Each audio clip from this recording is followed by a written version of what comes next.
So as an artist, I've been, well, I was trained as a photojournalist and graduated back in 1987 from Southern Miss University, down in Hattiesburg, Mississippi.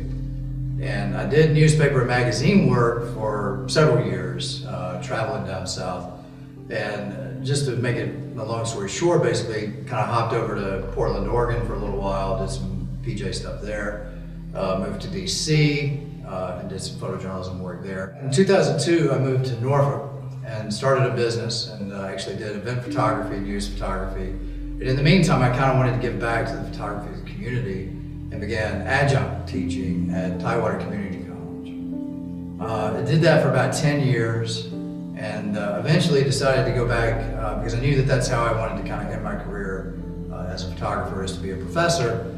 And in the meantime, I wanted to get my Master of Fine Art, which I did at Norfolk State University. Wrapped that up in May of 2012 and began teaching there full-time as an assistant professor of photography in 2013.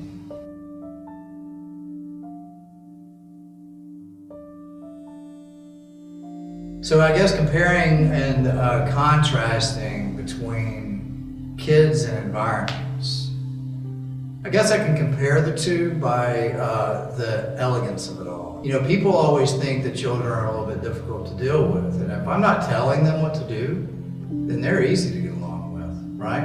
Children have a mind of their own. The environment has a mind of its own. So I think that, you know, that was the easy part with me, is photographing each one of them. The children were allowed to just be who they were, with not a lot of you know, confrontation or dealing with them at all.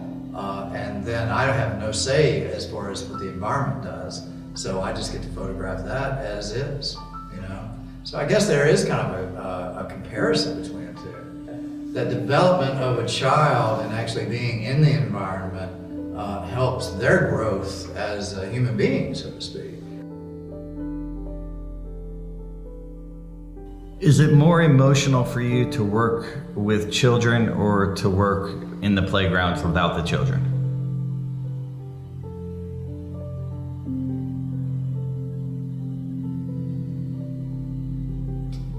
I think it was more emotional for me to work with the playgrounds versus the children for this series of work that I've put together.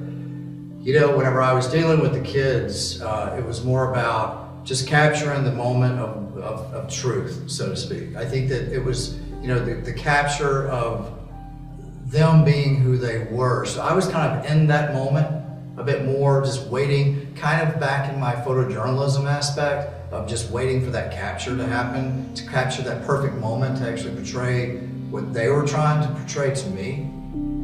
But the creation of the playground equipment, I think, was more emotional in the aspect that I was able to create exactly how I wanted that image to look. I can make that look more vibrant, I can make it look more sad, and then that was really the ultimate goal, was to actually make it look depressing, because it was a depressing type of atmosphere, you know, not being able to be played on, and that's where the nighttime kind of came in, and just being able to physically light the certain aspects or certain, you know, specific spots that I wanted to portray that darkness, I guess.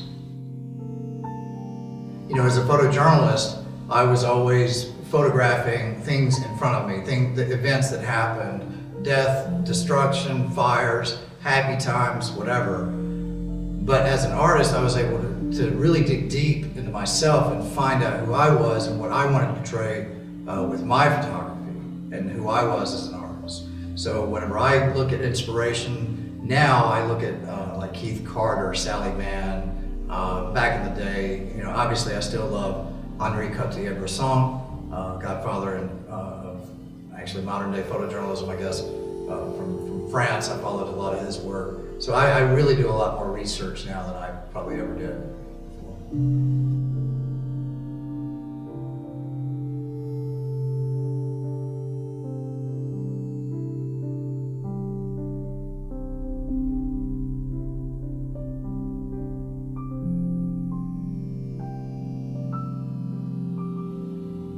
I think the message that I would give young people that are pursuing photography, fine art, graphic design, never hear the word no. That's always been a thing for me. I get told no a lot as a professor, as an artist, as a photographer, and I find different avenues to make it happen. Because if I'm that dedicated to an idea, and I feel that passionate about an idea, I'm going to make that idea happen. And then one thing about that I need to actually just say, and I say it every day to my young people as a professor, I say it to my son every day: be yourself, but work hard, right? And I don't think that kids actually understand that until they actually get out in the world to understand what work hard means, right? I get undergrad, I get the whole aspect of just being a student. I mean, I was a terrible student in my undergrad, but then I made a 4.0 in grad school, right? But I was in my late 40s when I went to grad school. I'd been through the world. I've been through seeing what is available to me, and I had to grab on and just do the best I could out of it and do a phenomenal job. You also have to be a little cocky, right? And I learned that actually going to photojournalism school. And my professors back then, it's really funny what you remember certain things that your professors said. And one of the things I saw or heard him say one time was, if you're not cocky, you will not be successful. And that kind of stuck me because I was kind of a low-key guy and I was like, I'm not that way. But I finally realized what he meant. And what he meant was to be confident about who you are as a person, but be confident about your skill set and your drive. Hey everybody, thanks for coming out to the show tonight at Green Hall at Chowan University. The show's going to be up till December 9th, so make sure that you come by and check it out if you weren't here tonight. Great seeing everybody, and I appreciate it. Thanks for coming.